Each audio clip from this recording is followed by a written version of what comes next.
Buttler बहुत प्रकार recipe आपण मैंने बनईकरी खाई केबे पोटल कोफ्ता बनईकरी खाई कि जदि न खाई ताले मोर रेसिपी आपण मैंने से आरंभ रु शेष पर्यंत देखंतु तार फुल रेसिपी मो वीडियो रे पाई परिबे। तेबे चलंतु आमे बनेबा पोटल कोफ्ता।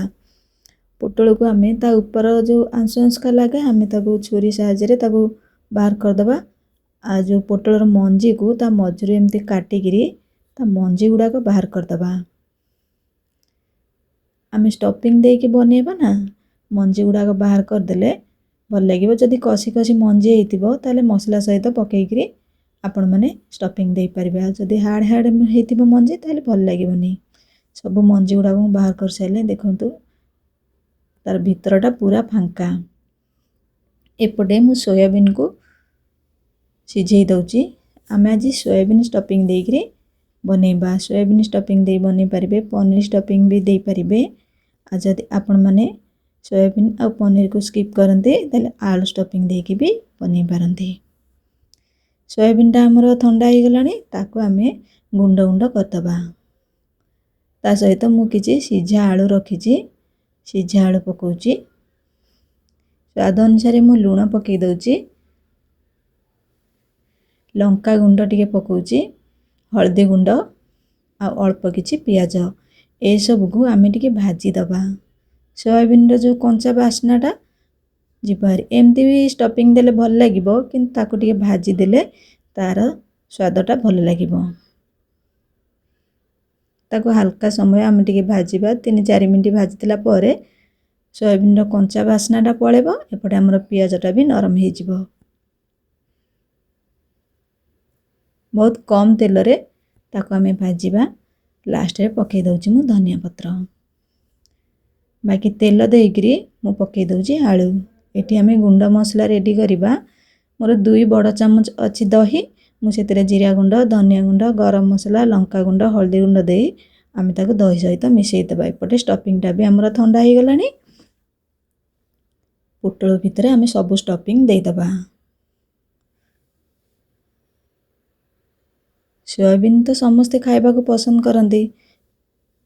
बाकी पनीर को प्राय केही भी जणे जणे खाइबा को पनीर भल पांदेनी, किंतु सोयाबीन स्टफिंग देइकरी बनेइकरी क सतरे पोटल कोफ्ता करंतु बहुत टेस्टी लागिबो। आ जो माने पनीर खाइबा को पसंद करथिबे पनीर देइकी कले तो आहुरी टेस्टी लागिबो। आलूटा हमर आ भितरे भाजी हे गलानी। बाकी जो बळका तेल थिला पोटल गुडी को आमे पकई दबा। पोटल गुडी के लाल होला पर्यंत भाजिले तार टेस्ट भल आसीबो। पोटल गुरा का हमर भाजी हे गलानी। आमे ताको बाहर कर दबा। देखंतु कोनोसी स्टफिंग हमर पदा को बाहरी आसीनी। सब स्टफिंग हमर ठीक अछि। गोटा मसला पकई की मु पकई दउची पियाज। एठी तरकारी को लक्ष्य करी कि मु पकई दउची लूण। पियाजटा जल्दी भाजी हे जिवो। लूण देले हमर पियाजटा जल्दी भाजी हे जिवो। एठी गोटे चम्मच मु पकई दउची अदा रसुण। आ गोटे टमाटो को पकई की मु भाजी दउची। तापर आमे जो दही रे गोळेई करी गुंड मसला रखितले ए समय रे आमे पकई दबा। दहीटा टिके मोर खट्टा अछि। खट्टा को बैलेंस करिबा पई मु एठी छोटो गोटे चम्मच चीनी पकोउची। मीठा लागिबोनी, केवल खट्टाटा को बैलेंस करिवो। मसलाटा हमर आ भितरे भल्लो से कसे हे गलानी। दहीटा पकई करी ताको भल्लो से कसेइबा। आ हमर जो स्टफिंग गुरा एक्स्ट्रा बळी थिला से स्टफिंग मु मसला सहित पकई करी कसेई दउची। आलू को मु पकई करी मसला सहित गोळेई गाळे आमे सिझिबा पई देई दबा पानी। पोटलटा आमे एबे पकौने, जेतेबेले पानीटा फुटी जिवो मसला पानी तापरे आमे जाई पकेइबा। देखंतु मसला पानीटा हमर फुटलानी। अधा आलू भी हमर आ भितरे सिझी गलानी। आउ 5-7 मिनिट फुटेई की ताको आमे बाहर करिबा। रेडी हे गला हमर पोटल कोफ्ता। केते सुंदर देखा जाउची, खाइबा को भी सेमती टेस्टी।